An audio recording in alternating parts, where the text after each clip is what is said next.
FIFA, the Fédération Internationale de Football Association, awards the 2025 FIFA Peace Prize, Football Unites the World, to Donald J. Trump, President of the United States of America, in recognition of his exceptional and extraordinary actions to promote peace and unity around the world. Friday, December 5th, 2025. This is the certificate.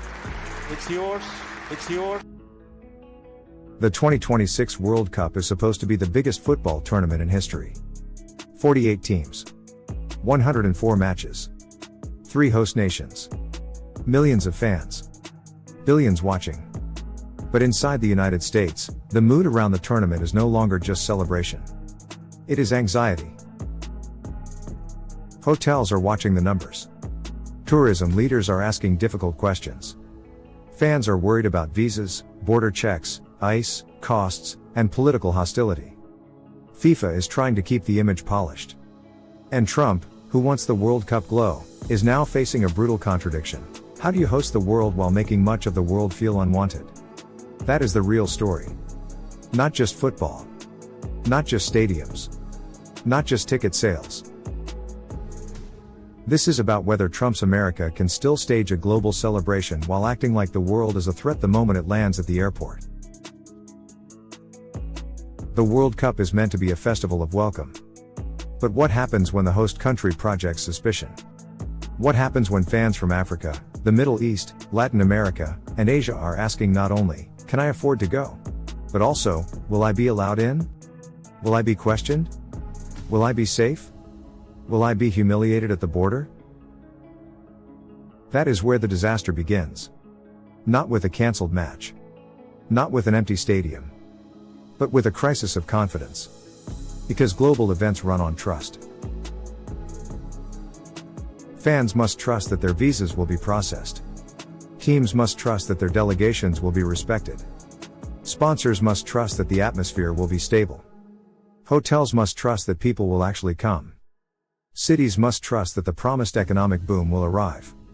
And right now, that trust is being tested. The official branding says the 2026 World Cup will be the biggest celebration in football history. But the atmosphere around the US portion of the tournament is becoming colder, more political, and more uncertain. And no amount of FIFA marketing can fully erase that. None of it. Because you cannot sell a party while locking the front door. This is the contradiction Trump now faces. He wants the prestige of the World Cup. He wants the images. He wants the crowds. He wants the global spotlight. But his politics keep pushing the opposite message: tighter borders, tougher screening, travel restrictions, ICE enforcement, hostile rhetoric, geopolitical threats, and a general mood that says, come if you must, but expect to be inspected first. That is not how you build a global festival. That is how you build a fortress with a ticket booth. And this is why the word panic matters. Panic does not always look like fear. Sometimes panic looks like overconfidence. Sometimes it looks like overclaiming. Sometimes it looks like trying to dominate the narrative before reality exposes the weakness underneath. Trump already tried to act as if the tournament could be moved around by presidential instinct. He suggested that if he thought a city was unsafe, matches could be moved. But FIFA pushed back with a simple message: this is FIFA's tournament. FIFA makes the decisions. That was not just a procedural correction. That was power being checked. It showed that the World Cup is not personal property of the White House. It is a global event built on contracts, host agreements, broadcast rights, stadium plans, insurance, transport systems, sponsors, and international commitments. One president can make noise. But the tournament does not legally move by noise. And that matters because it reveals one of Trump's biggest problems. He can dominate the headline, but he cannot fully control the machine. The World Cup machine is too large. Too international. Too contractual. Too commercially exposed. But that also means if the mood turns sour, if fan confidence weakens, if international attendance disappoints, if hotels lower expectations, if FIFA starts doing quiet damage control, then Trump cannot simply shout the problem away. The problem will show up in numbers. Hotel bookings. Room rates. Flight demand. Visa queues. Ticket resale markets. International fan turnout. Host city spending. Transportation strain. Security costs. That is the tell. If the World Cup is truly healthy, the signs will be visible: strong international demand, confident hospitality forecasts, smooth visa processing, full travel pipelines, and cities preparing for a genuine global influx. But if the panic is real, watch the hotel data in host cities. Watch Dallas, Atlanta, New York, New Jersey, Miami, Los Angeles, Philadelphia, Seattle. Watch whether international travelers are booking with confidence or hesitating. Because the World Cup can still be huge and still underperform the fantasy that was sold. That is the danger. A disaster does not have to mean collapse. It can mean a tournament that happens, fills many seats, generates billions, and still exposes the host as politically unwelcoming, economically extractive, and globally unstable. That may be the real nightmare for Trump.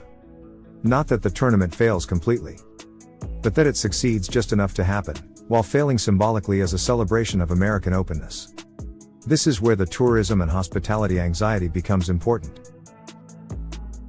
Hotels expected a major international boost. Host cities expected spending. Local economies expected waves of visitors. FIFA and US promoters expected a showcase. But international tourism is sensitive. People do not travel into uncertainty if they have options. They do not spend thousands of dollars to be treated like a security problem. And international fans are not just consumers. They are the atmosphere. They bring the color, the sound, the flags, the songs, the emotional electricity that makes the World Cup different from a corporate sporting product. If the tournament becomes too expensive, too policed, too uncertain, or too hostile, then the soul of the event suffers even if the stadiums are technically open. That is the part FIFA should be worried about. Because FIFA sells emotion. FIFA sells belonging. FIFA sells the idea that football is universal. But the 2026 tournament is exposing the limit of that language. Football may be universal. Entry is not. A fan from a visa waiver country does not experience the same tournament as a fan from a country facing heavy scrutiny, long waiting times, travel bans, geopolitical hostility, or fear of detention. A ticket may get you into a stadium, but it does not automatically get you into the country. And once that becomes clear, the World Cup stops looking like a universal celebration and starts looking like a hierarchy of passports. That is the deeper problem. The World Cup says, the world is welcome. The border says, prove it. And when those two messages collide, the border usually wins. To see how this looks in practice, look at the Iran situation we discussed in earlier deep dives. Iran is not just one team. Iran is a symbol of what happens when football's universal welcome runs into war, sanctions, and diplomatic hostility involving the host state. When a qualified country exists inside active geopolitical confrontation, the idea that every team belongs equally becomes fragile. That is not only an Iran issue. It is a warning. If one country's participation becomes politically uncomfortable, what happens to its fans? Its journalists? Its delegation? Its diaspora? Its opponents? Its matches? Its atmosphere? That is how politics enters the tournament before the whistle blows. And that is why the 2026 World Cup is not above politics. It is built inside politics. Inside visa systems. Inside border regimes. Inside policing. Inside war rhetoric. Inside host country domestic politics. Inside FIFA's commercial incentives. Inside the unequal power of passports. That is why the tournament is becoming a stress test. Not a stress test for football's popularity. Football will survive. Football is bigger than any one leader. But it is a stress test for whether global sport can still create shared space in a world where borders are hardening and political hostility is spreading. And then there is FIFA. FIFA wants the spectacle. FIFA wants the revenue. FIFA wants the biggest tournament ever staged to look smooth, historic, and unstoppable. But FIFA also depends on host governments. It depends on security cooperation. It depends on visa systems. It depends on transportation. It depends on political stability. So FIFA is caught. If it challenges Trump too openly, it risks political friction with the most powerful host. If it says nothing, it risks looking complicit while fans face barriers, fear, and inflated costs. If it reassures everyone too aggressively, it risks sounding detached from reality. This is the FIFA dilemma. Protect the spectacle, or protect the people who make the spectacle meaningful. And so far, FIFA's instinct seems obvious: protect the spectacle. That is why the relationship between FIFA leadership and political power matters. When FIFA leaders appear too comfortable with Trump, too eager to flatter, too willing to present the tournament as business as usual, they send a message. Not to presidents. To fans. They tell fans that the institution may value access to power more than access for people. And that is dangerous for a tournament that claims to belong to the world. Now add the economic burden. This World Cup is not only politically tense. It is becoming expensive. Hotels near major venues are already expected to charge extreme prices. Transportation costs are becoming a battlefield. Host cities are facing huge logistical bills. FIFA can collect enormous revenues while local systems carry the burden of moving, policing, and serving the crowds. So the ordinary fan faces pressure from both sides. From the state, visas, borders, screening, policing. From the market, tickets, hotels, transport, inflated prices. That combination can turn the World Cup from a global people's festival into an elite access event. And if that happens, then the tournament's branding will break. Because the World Cup is not supposed to feel like a gated luxury product surrounded by border anxiety. It is supposed to feel like the people's game. That is why this matters beyond sports. The 2026 World Cup is becoming a mirror of the global order. Some move easily. Others are delayed. Some are welcomed. Others are suspected. Some can absorb $8,000 hotel prices. Others are priced out. Some carry passports that open doors. Others carry passports that trigger questions before they even speak. This is not football's failure. This is the world system showing up at the stadium gate. And that brings us to Canada and Mexico. The tournament is not only American. It is North American. Canada, Mexico, and the United States are co-hosts. But the three hosts are not projecting the same mood. Canada appears steadier, calmer, more predictable.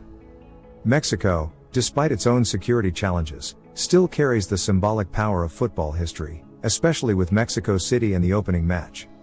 The United States hosts the majority of games, but it also carries the heaviest political contradiction. That comparison will matter. Fans will notice. Journalists will notice. Teams will notice. Broadcasters will notice. They will compare hospitality, entry, cost, policing, atmosphere, and ease of movement.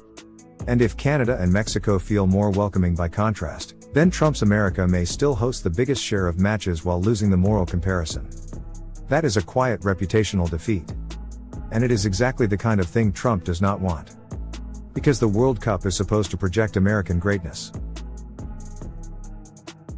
But if the story becomes America is difficult to enter, expensive to navigate, politically hostile, and insecure about its own cities, then the tournament becomes a mirror Trump cannot fully control. That may be why the panic question is legitimate. Not because Trump is sitting somewhere admitting panic. He won't. But because his political posture and the tournament's needs are moving in opposite directions. The tournament needs openness. Trump performs restriction. The tournament needs welcome. Trump performs suspicion. The tournament needs calm. Trump performs crisis. The tournament needs the world to come. Trump governs as if the world is the danger. That is the contradiction. And no amount of flags, slogans, or FIFA stagecraft can erase it. So what should viewers watch next? There are 5 tells. First, watch international hotel demand in US host cities. If optimism keeps weakening, that is not just a tourism issue. It is a confidence signal. Second, watch visa processing complaints from countries with qualified teams.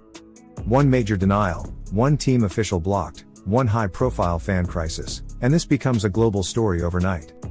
Third, watch FIFA's language. If FIFA starts talking more about coordination, security, special arrangements, or fan facilitation, that may mean the pressure is growing behind the scenes. Fourth, watch Canada and Mexico. If international fans increasingly prefer those host environments, then the tournament's emotional center may shift away from the US even if the match count does not. Fifth, watch the hotels, airlines, transport authorities, and local governments. They will reveal the truth before politicians do. Because politicians spin. Markets price risk. And the World Cup hates uncertainty. So let's end clearly. The 2026 World Cup will almost certainly happen. The stadiums will be full in many places. The broadcasters will broadcast. FIFA will celebrate itself. Trump will claim credit for everything that looks successful. But the deeper question is not whether the matches are played.